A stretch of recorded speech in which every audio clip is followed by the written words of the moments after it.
Hello and welcome to the Stuck on Self-Love podcast. My name is Tazeen Sheikh and I'm a writer, self-love and mental health advocate and STUK Design's blog manager. Along with 5 other young women from around the world, I run a successful nonprofit for girls and a clothing brand.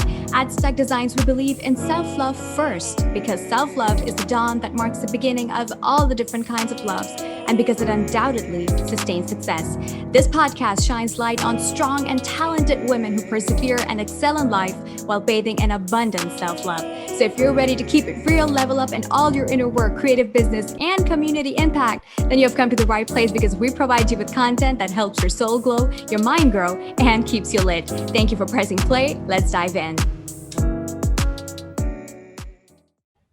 Hey beautiful people, we at STUK Designs have begun our crowdfunding campaign with iFund Women supported by Caress. We are raising money for expanding our programs, manufacturing art kits, setting up our studio that will be a space to empower women and girls through art and self-love, and a lot of other work that we have planned. We would love your help in our mission to provide girls in underserved communities art education and help them recognize and utilize the power of self-love.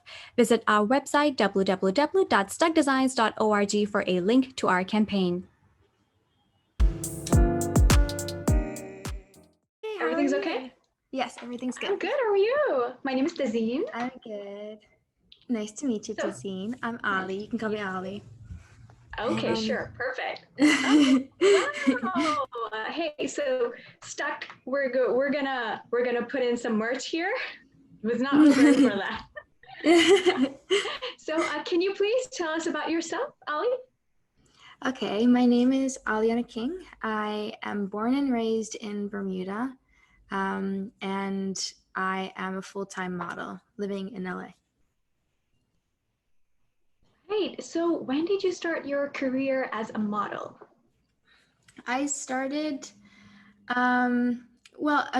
so in Bermuda, there's this thing called Bermuda Fashion Festival, which is like not really a big thing, but when I was 15, I auditioned to be in that. And so for my summers leading up to the end of high school, I would be in Bermuda Fashion Festival, which is like just for fun. I didn't get paid for it. I maybe got paid for a couple of shoots in Bermuda for that event, but my career really started when I was 17, and my current mother agent, back then she found me on Instagram, Right. and she messaged me and asked if I wanted to become a model, and I was like, okay, sure. Great. I didn't really I had other plans, of course, so I didn't really know what that meant, but at first I thought it was too short, and she told me that she could work with it. So yeah, I said that I would do it with her, and now 3 years later, I'm still doing modeling. Perfect. So can you talk to us about your first modeling gig? What was that like, just stepping in front of the camera for the very first time? The first modeling gig that I remember was before I even went to college. It was the summer between high school and my college year. I flew to London, for the first time, away from my family completely. I flew to London by myself, and I got this job with Furla. It's a handbag company, designer handbags. And it was because I had been in London for months up until that point, and I was doing castings Right. and meeting people and doing test shoots, but I wasn't getting any jobs. And so finally I got this campaign, and it was the most terrifying thing ever, because Right. I had to, so the handbag that I was modeling for was a cat. So I had to, my character that I was playing was a cat, and so I had to right.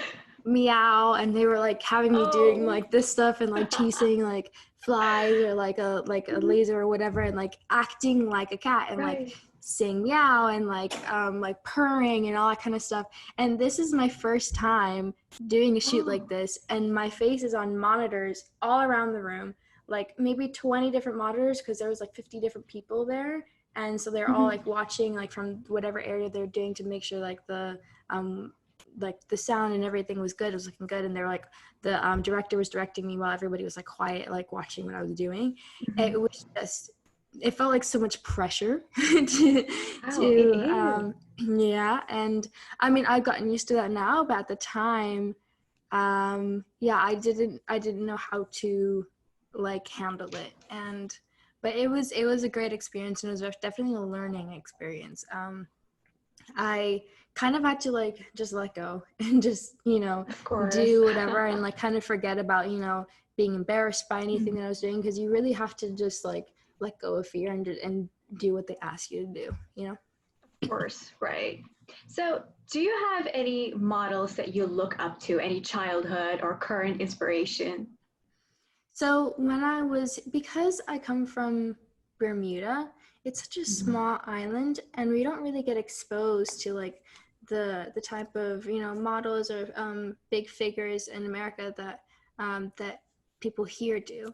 So I didn't really know about any models other than like Tyra Banks or Naomi Campbell or like Right. the huge ones. I didn't really know anything outside of that. But there is a model, her name is Lillian Lightbourne. Mhm. She is Bermudian. She won Miss Bermuda and went on to Miss World and competed in that competition. And then she went on to model in New York and London, and ended up in some magazines and all that kind of stuff. And so Right. she was the first person that I saw from my little country that left and did her own thing Right. and was able to be a part of the modeling industry. I didn't really see it as an option for a girl from such a small country Mhm. like mine, right? So she was definitely someone, when I first started getting into modeling, was someone I really looked up to. And now I definitely look up to models that are paving the way for like shorter models or like plus size Of models, course. or people that are like, those little nuances that make us different and that are not like the, stamp model that Of course. everyone sees all the time. And I definitely want to be that for someone else at some point, and pave the way for models after me that are shorter, like black, curly hair, that kind of stuff. Absolutely, that's beautiful. So now I want to talk a little bit about representation in the modeling industry. So what has your experience been like so far as a woman of color in this industry? Have you ever felt, say, uncomfortable in certain scenarios? For example, say your styling team wasn't well equipped to accommodate the needs of the various skin types and the hair types. So have you ever fallen into any such situations?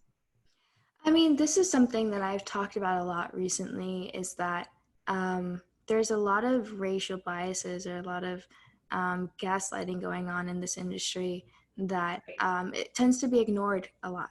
And for Right. me, as a light-skinned Black woman, Mhm. I don't have to deal with a lot of that. It gives me a certain level of privilege over a darker skinned Black model, because they have to deal with more things like styling when it comes to like having a nude bra. There is no nude bra. There's nude bras for them, but stylists don't carry that with them. They don't have Exactly. darker Shade, right. brown shades, exactly. And then when it comes to makeup artists, the Mhm. majority of makeup artists that, and this is coming from the mouths of darker skin models that I work with, they do not carry dark foundation. And darker Right. skin models they're trained to, when they come to their shoots, to bring in their own foundation. That doesn't happen Oh, to anybody else. I've never had to bring my own foundation to a shoot ever. But right. darker skin models, every single time, Mhm. they bring their own foundation just without question, because I know that it's a very, very strong possibility that the makeup artist will not have their color. And a lot of times they don't. So and then when they do have their color, then it'll be like they'll make them look gray, or they'll like not And they'll the undertones don't match, yeah, right? exactly, because they have maybe like one darker skin shade, and they'll kind of try to mix it with the lighter skin shade or whatever Of to like course. get their color. But that's not how there's so just as many colors as there is in like the lighter skin shades. There's just as many or more, most likely more, in the darker skin shades with all the Definitely. different undertones. Right. So when a makeup artist is prepared like that, then it causes the darker skin models often to look different and look different in the lighting and not look as good as the other models. And that pushes, I mean, they're ready in, you can look at all the like main campaigns. The main girl, even if there's a darker skin model in there, the main girl will be white. And that happens a lot. I think right now Exactly. it's starting to change a little bit, Mhm. but the majority of the time, and in the majority of the campaigns that I have worked in, they have like a white girl, they'll have like maybe Asian, they'll have like me, like that, like in between lighter skin, like you don't know really what I Right. am, and then they'll have Yeah, like the exactly. darker skin model, right? And sometimes they'll have like, for the white models, they'll have like a blonde and a brunette. Right. But they'll have like the whole thing, and then sorry, I'm talking about so my voice is Not a getting problem. so the white models are normally the face of the campaign, and Right. it kind of, if you don't have a makeup artist that does your skin the right way, that pushes that, because then the photographer in the camera is going to see that the darker skin model is not going to look as good as the other girls, and it's not her fault. It's Right. that she wasn't done properly, and so then she'll get pushed to the back, and she'll get pushed to the back again, and so that camera time and that exposure is Right. taken away from her. So from my personal experience, my hair is a big deal to me. Right. It's what books me a lot of my jobs. I do a lot of hair campaigns and beauty campaigns, and they are looking for me to show up with my hair like this most of the time. Right. It's beautiful, And by the way. thank you. But this isn't like I wash my hair and it just dries and just goes into this naturally. This is after I've styled my hair, which is what the hairstylist technically should be doing. But the majority of Right. hairstylists are not trained to know how to style my hair in this way. So whenever I show up to set, every single time I show up to set, I wash my hair the night before, I put my product in, I style it, and the next morning I wake up about an hour before I should be waking up to dry my hair, style it, and pick it out and put it into the shape that I know that they'll be happy with when I show up to set. Right. A girl with straight hair will not have to do any of that, can show up with the hair in Any a of bun. that, right. It can show up with their hair. It can just wake up and not do anything to their hair, and the hairstylist will know exactly what to do with their hair. For me, I always get show up with your nails clean, your face clean, and your hair naturally curly. I know that means show up with my hair done.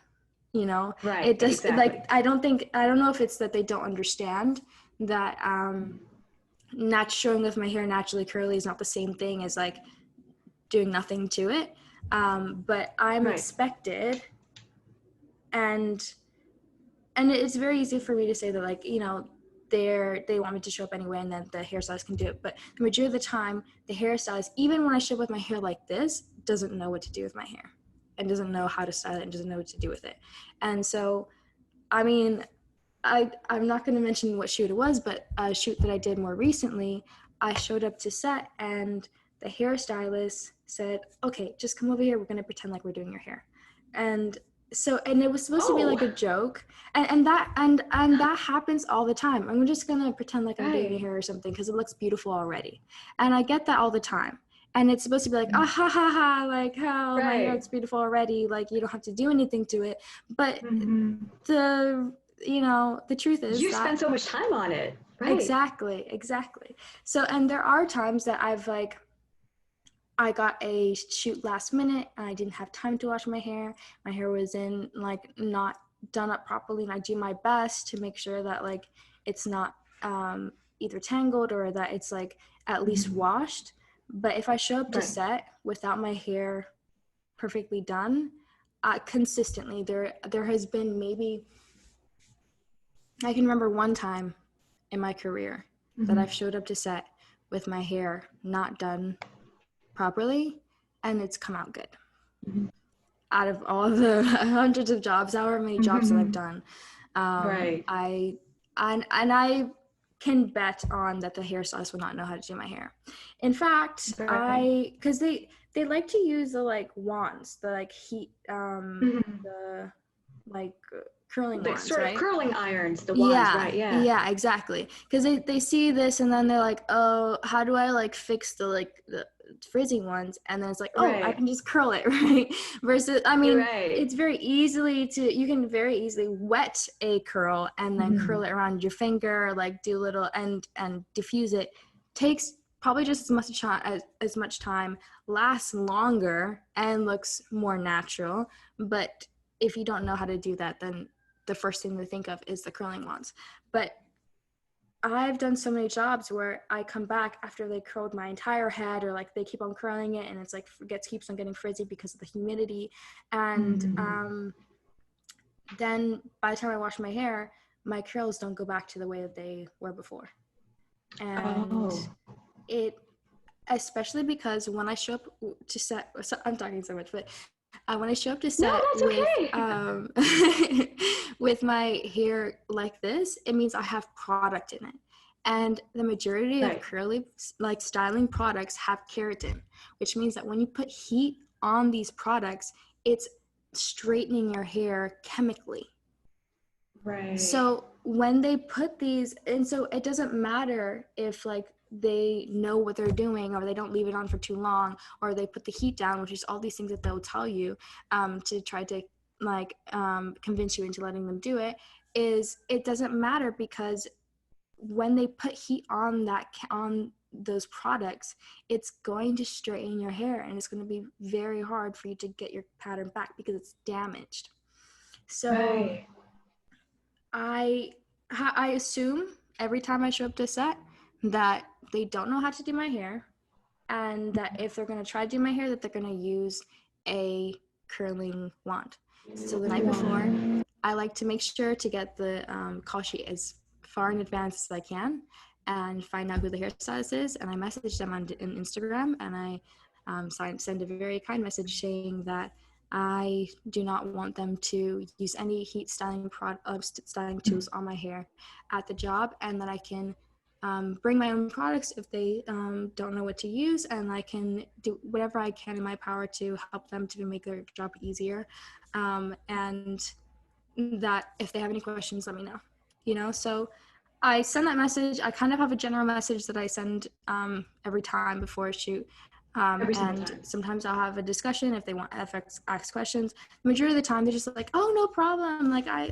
That's fine. I completely support that. And so, and then later on they're like, what do I do? Exactly. We don't know what to do.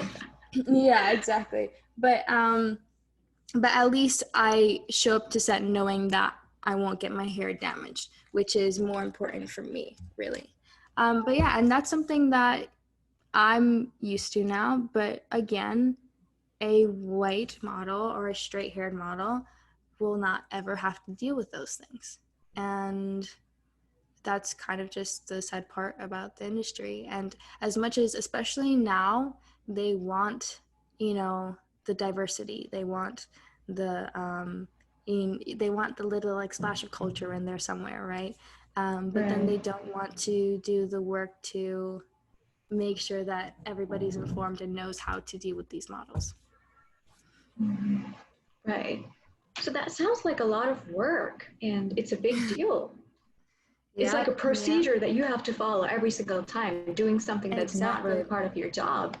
Exactly. Right? So, exactly. Your line of work is very demanding. I mean, as I've heard now, it's a lot more than I've ever imagined. So a lot of hard work goes into doing what you're doing. How do you maintain your mental health and all of the ups and downs in the midst of this? You know, I think it's definitely something that I struggle with still to this day, Right. especially, I mean, now with COVID, I had a whole existential crisis thing going on. Oh, of And course. I mean, I think that everyone at some point in their life deals with a little bit of mental health. And it's just really about finding what's best for you and what works for you, and making sure to be consistent. And I think my number one thing is getting help. Like I'm all pro therapy and like doing what you need to do for yourself. For me, I think surrounding myself with people that care about me and people that know where I'm at and how to help me is the best thing for me.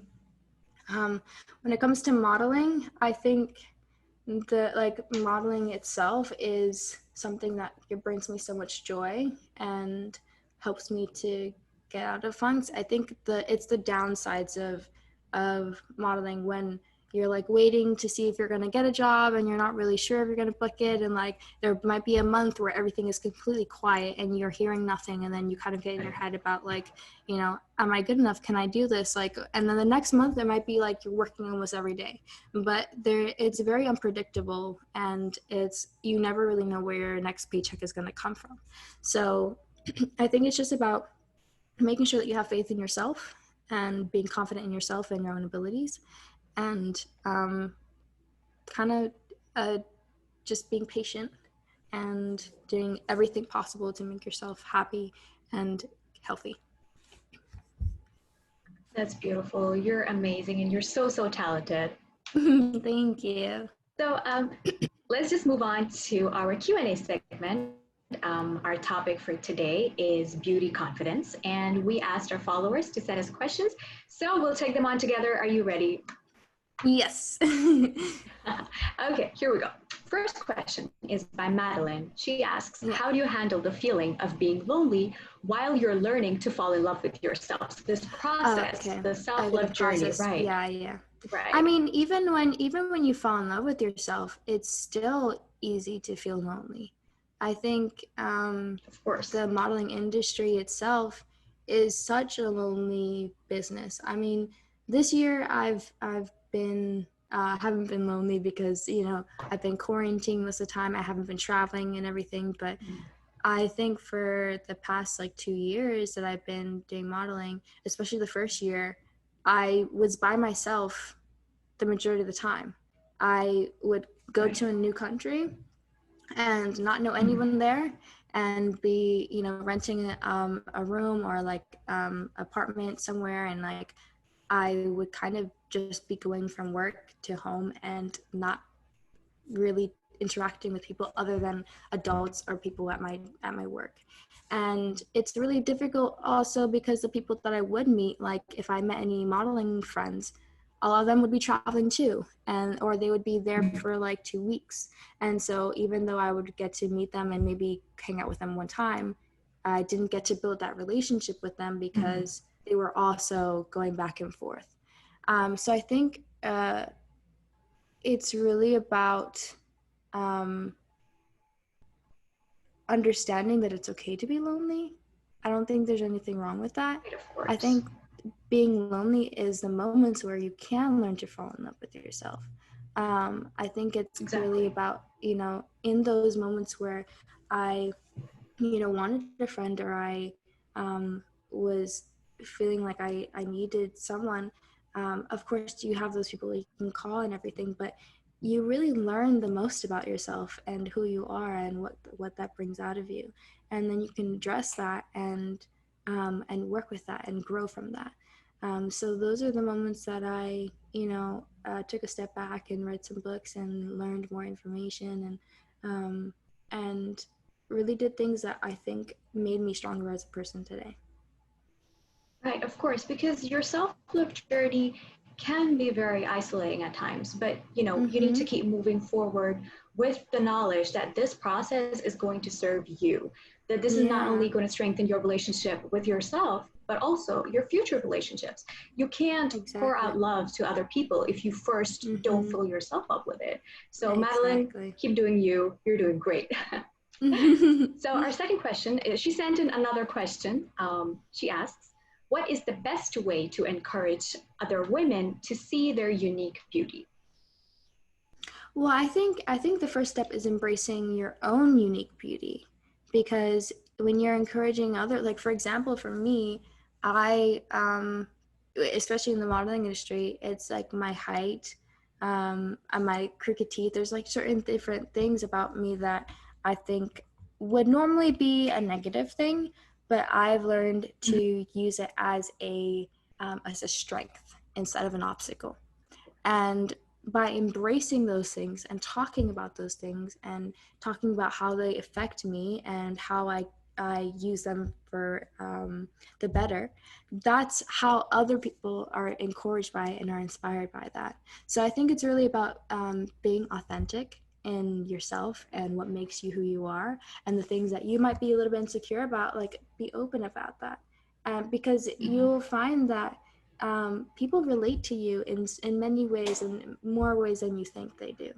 And by encouraging other people using yourself, it causes other people to relate to you and be encouraged themselves.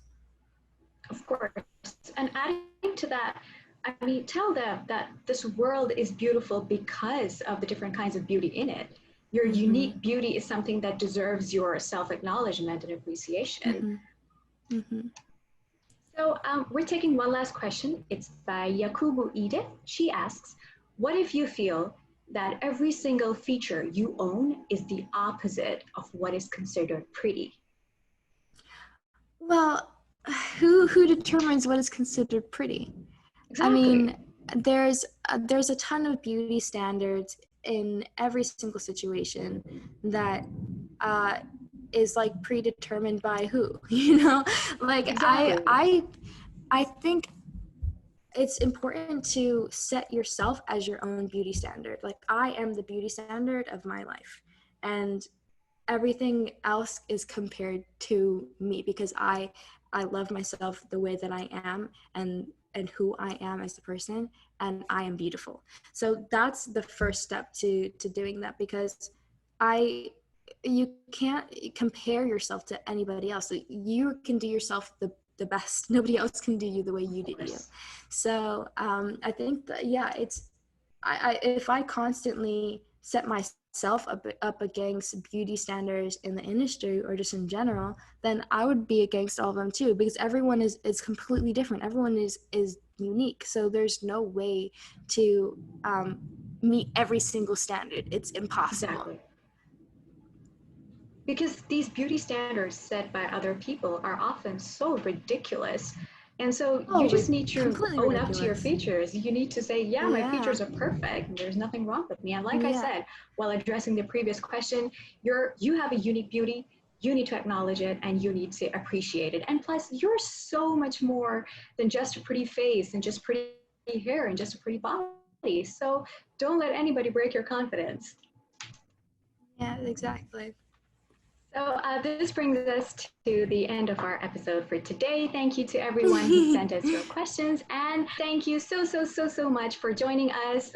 You're absolutely talented. You're such a pleasure to talk to. Thank you so much. Thank you for having me. Thank you. Thank you so much for tuning into this episode. You can visit our website, www.stukdesigns.org, to shop our merch, make donations, join our blogging team, or be a part of our affiliate program. See you in our next episode. Love and light from us to you.